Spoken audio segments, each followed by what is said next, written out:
welcome to another podcast from the Zebra Lounge with Mike and Andrew. I'm Mike, and we're talking about that Cubs rotation. Never too cold to talk Cubs baseball.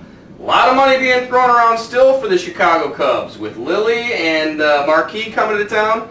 Looks like we really got a nice rotation building here, boys. Yeah, really nice, Mike.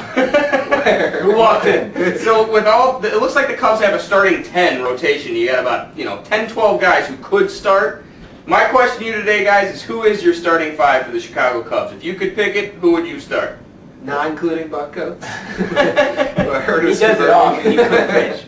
Zambrano's obviously your number 1, right? You're not going to stray from that. Well, I'll take Zambrano. And you're going to have He'd be to the have number Lilly. 2. Well, you got to figure Lilly and Marquee are going to get their share of starts. So maybe my question is, who are the other 2 guys who are going to take that I'm slot not at so 4 and sold on 5? Marquee. Marquee sucks. Rick Ankiel has much chance of pitching in the playoffs for the Cardinals last year than Jason Marquee did. Poor True. guy. He left off the roster. His ERA was over 6. The Cubs find something they can fix in him, and now he's an automatic starter. But $7 million gives you a whole lot of reasons to give him a shot. And I think the Cubs are going to force that issue. Yeah. They are going to force the issue. He's going to pitch. He is. I mean, I've sadly, resigned myself to that fact. Jason Marquee, at least for a while, is going to pitch until the ERA goes over 8.5. Well, Rich Hill is the guy that's going to be next. Absolutely. I'm excited. It's one of the few things I'm really excited to see this season out of these Cubs. I'm really excited to see him. University of Mike, Proud of Rich you. Hill. For my money, Rich Hill is not going to start the season with the Cubs. I think if Mark Pryor gets healthy, Wade Miller and Mark Pryor are going to be the number 4 and 5 starters on that team. Rich Hill, he had a great run for you, but he's still, a little unseasoned. Right, and if I had... add like 45 pounds of bulk to my pecs, I'm a starting linebacker for the Bears. You have breasts. That too. Fringe benefit. But there's no way Pryor... Are you that guy from Fight Club? I am and I'm not. Let's not go there.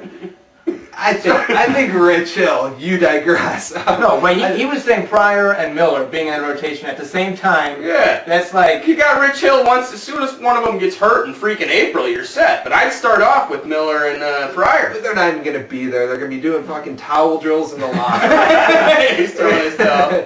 Honestly, Fucking Rich Hill is the rich man Sean Marshall. Who cares? No, man. That's selling him short. Dude, I'm telling you, he's not Barry Zito, but I think he's got a lot of potential. He's got a lot of potential. Six. The Cubs are spending money like they want to win now, and potential doesn't do much for wanting to win now. It's results, and I think the best guys for that job are Pryor and Miller. Pryor's Miller ERA was is- over 6 last year. He won 1 game. So is Jason Marquee.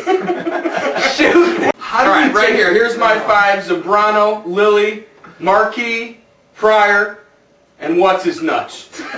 Miller. Wade Miller, the guy with the giant chingina. That's that his guy. middle name, actually. That's right. Yeah, so.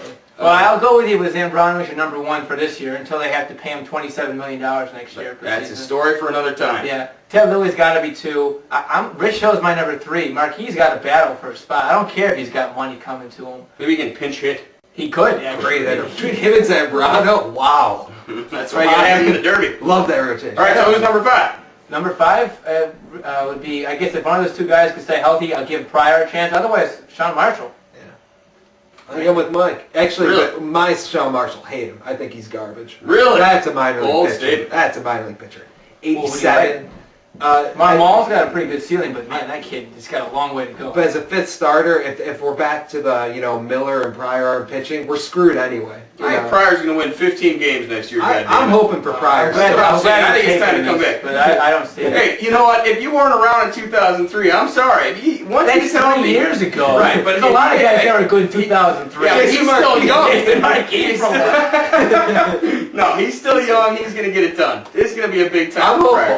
Pryor. I'm hopeful. It's going to be a resurgent time for Mark I Pryor. will say this: if anyone gets injured, you can always call up the Royals and trade for Gilgamesh. That's a real tradable contract. Oh, Lord. So reporting from the Chi-Town Daily News, it looks like the Cubs' rotation is set, but we're probably going to go out and get 4 or 5 more middle-of-the-line pitchers anyway. Yes.